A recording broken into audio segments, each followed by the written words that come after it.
নীরা ধ্যানমগ্ন হয়ে পুকুর পাড়ে বসে আছে। কয়েক বছর আগে যার জন্য এইখানটাতে হৃদয়ে সমুদ্রপ্লাবী আবেগের উত্থাল পাথাল নিয়ে ছুটে আসতো, গতকাল সেই মানুষটার একটা নৈকট্য থেকেও সে পুরোপুরি নিষ্পৃন্ত থাকতে পেরেছে। এখন মন সমুদ্রে অবশ্য উল্টো স্রোতের টান, পরস্পরের অনুভূতিও নয় ছয়ক হয়েছে। এইটুকু ভাবতেই মনে হলো কথাটা পুরোপুরি বোধহয় ঠিক নয়, নইলে আকাশের মেঘের ঘনঘটার মধ্যেও এখন ওর মনের ভেতরটাই এমন প্রখর উষ্ণতায় জ্বলছে কেন? সেখানটায় এক পশলা বৃষ্টির অপেক্ষায় চাতকের মতো কত সহস্র বছরের প্রতীক্ষা, সেই অনন্ত প্রতীক্ষা কেন ফুরোয় না? নীরা, একটু কথা বলে যাবে আপনার সাথে? আচমকা সাইমনের গলা পেয়ে সম্বিত ফিরল নীরার। হ্যাঁ, তবে একটুই কিন্তু। সাইমন স্মিত হেসে খানিকটা দূরত্ব রেখে নীরার পাশে বসলো, কিন্তু সহসায় কথা শুরু করতে পারল না। আজ আকাশ জুড়ে মেঘ জমে আছে, তার গুড়গুড় ডাকে বৃষ্টির আভাস। নীরাই শুরু করলো। কি হলো, কথা বলবেন অথচ চুপচাপ বসে আছেন? আপনি বৃষ্টি ভালোবাসেন? নীরা ঈষৎ হেসে সুদূরে ভেসে বেড়ানো পাখির পানে দৃষ্টি রেখে বলল, ছিমছাম বৃষ্টি পছন্দ, যে বৃষ্টি কেবলই শীতলতার পরশ বুলিয়ে ভিজিয়ে দিয়ে যায়। ঝড়ো বৃষ্টি আমার ভারী অপছন্দ। কেন যেন অপছন্দ বয়ে বেড়ানো আমার নিয়তি। বলতে বলতে মৌনতা এসে গ্রাস করলো নীরাকে। ও হৃদয়ে সবসময় কালবৈশাখীর তাণ্ডব বয়। সাইমন বলল, আপনি ভীষণ গুছিয়ে কথা বলেন। এমন মনে হলো কেন? বারে আপনার কথা শুনে। ঈষৎ থেমে সাইমন আবারও মুখ খুলল। আপনি বললেন নিয়তির কথা, মনে হলো কোনো অপ্রাপ্তি থেকেই কথাটা বলা। সেটা আমার একান্ত ব্যক্তিগত বিষয়। অনধিকার চর্চা আমি একদম পছন্দ করি না। সাইমনের অভিব্যক্তি ম্লান হলো। সে নতমুখে বলল, সরি, আমি কৌতূহল দমিয়ে রাখতে পারিনি। বলতে বলতে আবারও হাসি ফুটল সাইমনের মুখে। মাত্রই বললেন অপছন্দ বয়ে বেড়ানোর আপনার নিয়তি। আমি ক্ষুদ্র মানুষ, নিয়তি খণ্ডাবার সাধ্য আমার নেই বলেই হয়তো আপনাদের অপছন্দের বিষয়গুলো নিয়ে কথা বলে ফেলেছি। আমার কিন্তু কোনো দোষ নেই। গোবেচারা অভিব্যক্তি ফুটিয়ে কথাগুলো বলল সাইমন। নীরা হেসে ফেলল। হাসলে ওর চোখের পাতা বন্ধ হয়ে যায়। হাসি ধরে রেখে সে বলল, আপনি ভীষণ মজার মানুষ, যদিও কৌতূহলটা বড্ড বেশি। স্বভাব দোষ বুঝলেন, কি আর করার। আচ্ছা, আরেকটা অনধিকার চর্চা করে ফেলি। আপনার বয়ফ্রেন্ড আছে কিংবা? নীরা আবারও নিজেকে আবৃত করে নিল খোলসে। কঠিন গলায় বলল, বয়ফ্রেন্ড নেই, তবে আপনি যে জন্য জানতে চাইলেন সেটাও সম্ভব না। আপনি ভালো মানুষ, বুদ্ধিমান, আশা করি বুঝতে পেরেছি। কথাটা শেষ করে আর এক মুহূর্ত দাঁড়ায় না নীরা, উঠে হনহনিয়ে চলে গেল। সাইমন এক দৃষ্টে ওর যাবার পথে তাকিয়ে রইল। এই দুর্বোধ্য রমণীকে জয় করবার এক সুতীব্র বাসনা সাইমনকে তাড়িত করল। সে সংকল্পবদ্ধ হলো এই কঠিন চোখের মায়ায় সুখের তরুণীকেই সে নিজের সমস্ত ভালোবাসা নিংড়ে দিয়ে হলেও জয় করবে। আজ পর্যন্ত কোনো প্রতিজ্ঞা ব্যর্থ হয়নি ওর। তোর প্রিয় আলু ভর্তা আর ঘি মতিকে ইলিশ আনতে পাঠিয়েছিলাম, কিন্তু পায়নি। এক সপ্তাহ আগে শায়লা আর রবিন ইলিশ এনেছিল। এসব আনতে বারণ করলেও কানে তোলে না মেয়েটা। অগত্যা ওটা দিয়েই ঝোল করলাম। আপনার ভেবে পায় না মায়েরা কিভাবে নিজের ভালো লাগা ভুলে কেবল সন্তানের খুশিতে সুখ খুঁজে নেয়। সে তো বাবারও সন্তান, কই তিনি তো কেবল নিজেই স্বার্থ ভেবেছেন। নিজের সন্তানের মা, প্রিয়তম স্ত্রী, সন্তান সব ফেলে কেমন নিজের আলাদা পৃথিবী গড়ে নিয়েছেন। ওর বন্ধুদের বাবারা তো এমন নয়, তবে ওর বাবা কেন এমন? পৃথিবীতে একটা মাত্র মানুষকে অপরিসীম ঘৃণা করে আফনান। মা, তুমি যা রাধো তাই অমৃত। তুমি কিছু রাঁধবে আর সেটা মজা হবে না, এটা হতেই পারে না। ওখানে এসব যে কি মিস করি। চলো না, এবার তো আমার সাথে যাবে বলেছিলে, শেষে এসে কিনা ক্যান্সেল করলে। মা সস্নেহে আফনানের চুলে হাত বুলিয়ে দিয়ে বললেন, শায়লা 6.5 মাস চলছে, এখন তোর সাথে কিভাবে যাই বল? এর পরের বার কিন্তু পাকাপাকি ভাবে আমার সাথে যেতেই হবে তোমাকে।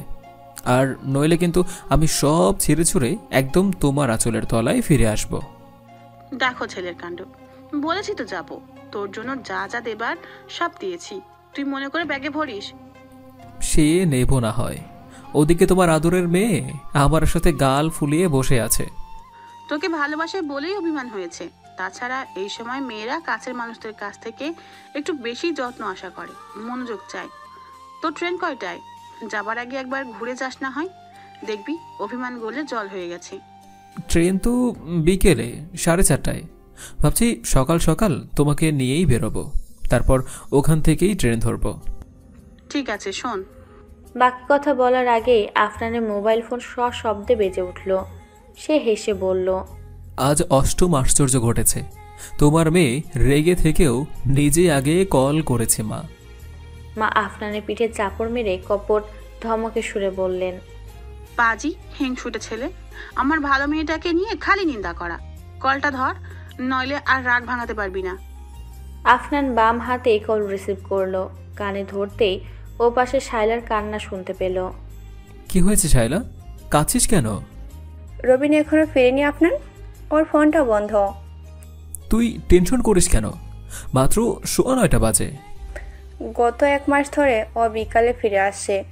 শফিকরা বসে শোরুমে আজও আগে ফেরার কথা বলে বেরিয়েছে।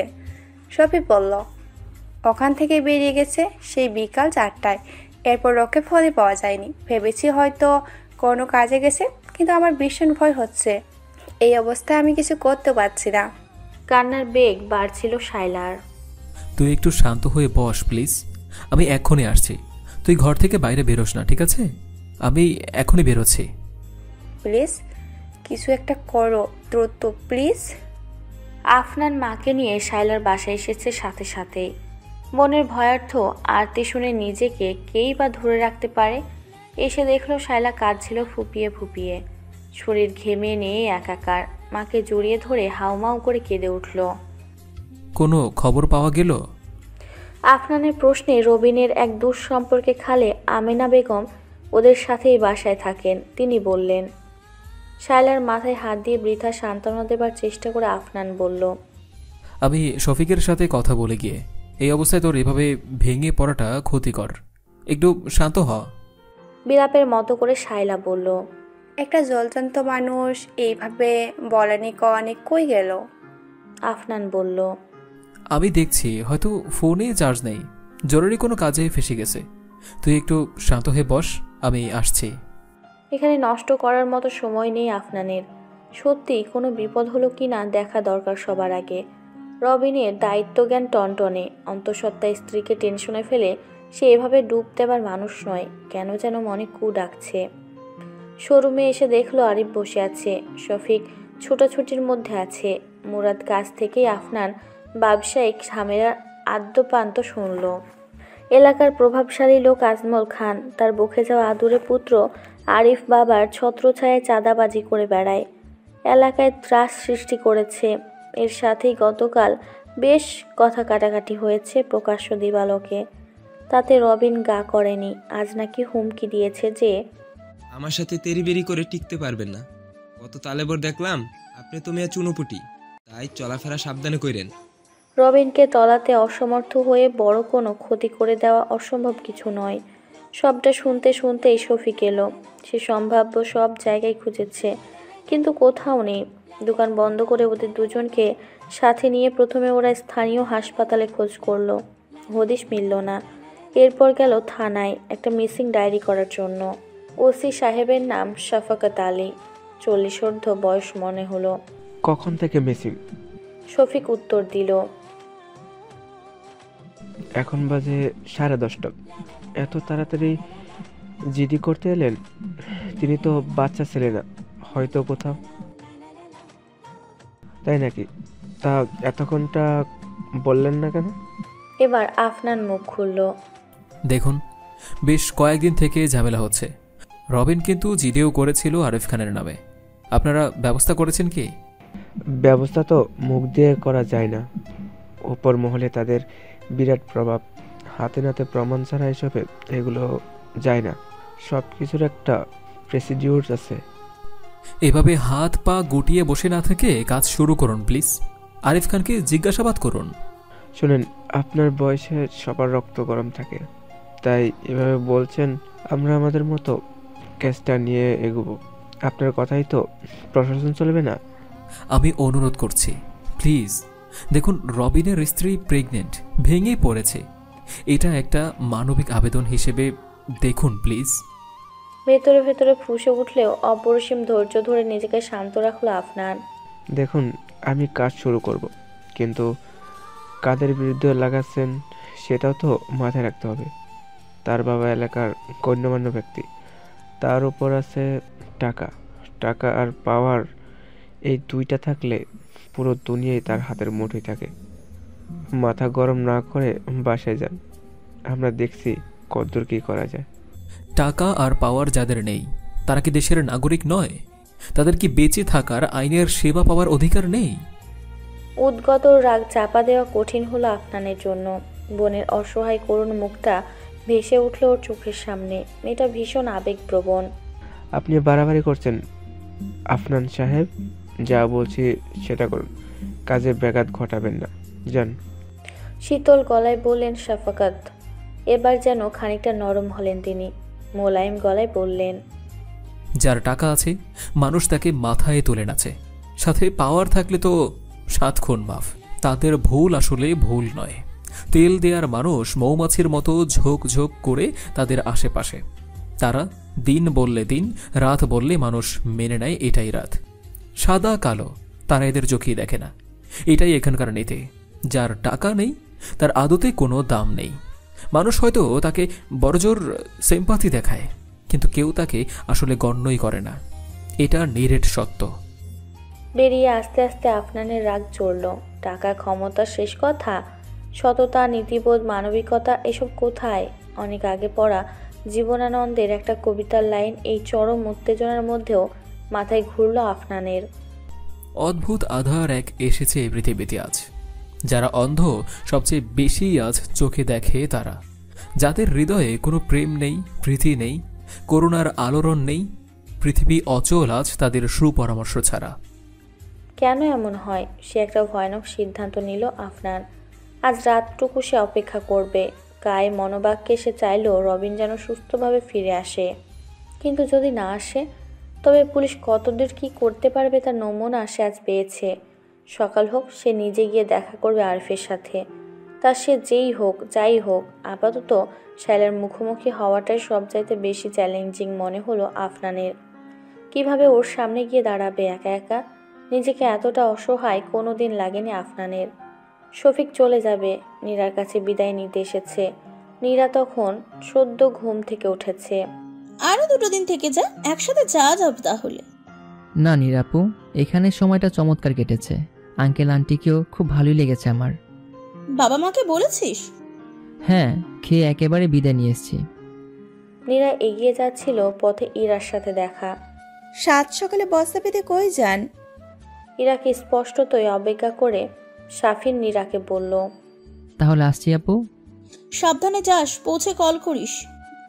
ইরা বলল, নিরাপু একেবারে চলে যাচ্ছেন উনি? হ্যাঁ। তুমি মাত্র ঘুম থেকে উঠলে, তোমার নামতে হবে না, আমি ওনার সাথে যাচ্ছি। ওর সাথে তোর কেন যেতে হবে? এগিয়ে দিয়ে আসি, অতিথিকে বিদায়টা ঠিকঠাক দিতে হয়। ততক্ষণে শাফিন সিঁড়ি বেয়ে নামতে শুরু করেছে। ইরা নীরাকে বলল, আপু আসছি, এসে কথা বলি। বলেই ঝড়ের বেগে শাফিনের পিছু নিল। এদের মধ্যে কি ব্যাপার সে বুঝে উঠতে পারল না। নীরা খেয়াল করলো বাগানের সাইমন টুথব্রাশ মুখে পায়চারি করছে। চোখাচোখি হতে অপ্রস্তুত এসে তড়িঘড়ি নিজেকে লুকিয়ে ফেলল সে। নীরার হাসি পেয়ে গেল। ওর ঘুম পাচ্ছে আবারও, কিন্তু এখন ঘুমানো যাবে না, কারণ ক্ষুধায় পেট চোচো করছে। কি ব্যাপার? আমি কিছু জিজ্ঞেস করছি, আপনি ভাব নিচ্ছেন কেন? ইরার কথায় শাফিন হাঁটতে হাঁটতে বলল, ভাবটা আপনার নিজস্ব সম্পত্তি, আমি সেটার ভাগ চাই না। বিদের সময় বলে যেতে হয় বাড়ির সবাইকে, এই ভদ্রতা জানেন না? না, শিখিনি কখনো। শিখে নেবেন, নইলে সভ্য সমাজে চলতে পারবেন না। ইরা রীতিমতো হাঁপাচ্ছে। হাঁপাতে হাঁপাতেই বলল, এত জোরে কেউ হাঁটে নাকি? আপনি কি উইসন বোল্টের কম্পিউটার হিসেবে 200 মিটার প্রিন্টে নেমেছেন নাকি? অদ্ভুত লোক। আমাকে জ্ঞান দেবার জন্য আপনি হাঁপিয়ে হাঁপিয়ে পিছু পিছু আসছেন কোন দুঃখে? দুঃখে না, সুখে। আপনি আমার উপরে রেগে আছেন সেটা জানি, হাত চলে যাবেন জানতাম না। জানলে কি করতেন? পার্টি করতাম। একটু সুস্থির হয়ে দাঁড়ান দেখি, এইভাবে দৌড়ে দৌড়ে কথা বলা যায় নাকি? এবার শাফিন দাঁড়ালো। বলুন কি বলবেন, শুনে কৃতার্থ হই। আমার কথা শুনে কৃতার্থ না হয়ে উপায় নেই। শাফিন দীর্ঘশ্বাস ফেলল। এই বিচ্ছু মেয়ের সাথে সে কথাই পারবে না। এই কয়দিন তো আপনি আমি একজন আর একজনের সাথে বেসিক্যালি আপনি আমার সাথে খুব বাজে আচরণ করেছেন। উল্টোটা।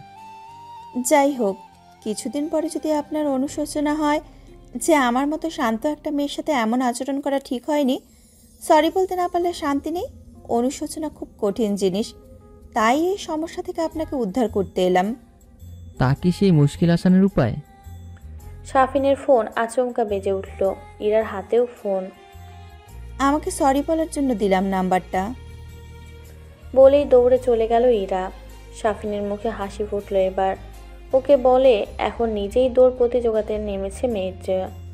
পাগল মেয়ে, সোজা কথা সোজাভাবে বলতে জানে না। তবে যেমনই হোক, ইরার ভেতরে চমৎকার একটা মন আছে। এই মুহূর্তে উপলব্ধি করলো শাফিন। চিৎকার করে বলল, আমি অবশ্যই আপনাকে কল করব। ইরা একবার থেমে পেছনে ঘুরে তাকিয়ে আবার দৌড় দিল। শাফিনের হাসি চওড়া হলো। রাত পেরিয়ে গেছে, রবিন ফেরেনি। রাতে বহু কষ্টে ডাক্তারের পরামর্শ মেনে শায়লাকে ঘুম পাড়ানো হয়েছিল। চারিদিক থেকে খারাপ যেন আফনানকে আষ্টে পৃষ্ঠে পেঁচিয়ে ধরেছে। এভাবে বসে থাকা সম্ভব নয়। সে সোজা চলে এলো আরিফ খানের পার্টি অফিসে। সাঙ্গপাঙ্গ বেষ্টিত আরিফ অত্যন্ত খোশ মেজাজে আছে বলে মনে হলো। গার্ড ভেতরে ঢুকতে দিচ্ছিল না প্রথমে, তবে শেষ অবধি দিল। মাথা ঠান্ডা রাখার চেষ্টা যেন এখন থেকে বৃথা বলে মনে হচ্ছিল। শফিককে বাইরে রেখে এসেছে। আফনান মুখোমুখি হলো আরিফের। চোখে হিংস্র দৃষ্টি লোকটার। বুদ্ধিমান শয়তান বলে মনে হচ্ছে। এমন লোক ভয়ঙ্কর। আরিফ খানের আড্ডাখানা, যেটা তার সাঙ্গপাঙ্গদের কাছে অফিসঘর হিসেবে পরিচিত, সেখানে এসেছে আফনান। উচ্ছৃঙ্খল বখাটে বিপদগামী কিছু পোলাপান হচ্ছে আরিফের সাগরের। ভেতরে তারা ছড়িয়ে ছিটিয়ে বসে আছে। বসার কোনো জায়গা খালি নেই। তুমি কে? ডেকোরেশনের জন্য আসছো? তাহলে পরে, এখন সময় নেই। আফনানের মেজাজ জটে গেল। আমি ডোনেশনের জন্য আসিনি, আপনার সাথে কথা আছে। আফনানের দৃঢ় গলায় ঘরের সব কটি লোক টান টান হয়ে বসলো। এই ভঙ্গিতে বোধ হয় কেউ এই লোকের সাথে কথা বলে না। তো আজ শুনতেই অভ্যস্ত। এই, গলায় নামায় কথা বলো ভাইয়ের সাথে। বেয়াদবি আমরা একদম বরখাস্ত করব না। আফনান জানে এখন মাথা গরম করবার সময় নয়। রবিনের খোঁজ এরা জেনে থাকলে তাতে ক্ষতির আশঙ্কায় বেশি। তাই হাত মুঠো পাকিয়ে নিজেকে সংযত করল সে। রবিন কোথায়? আরিফ বলল, রবিন কে?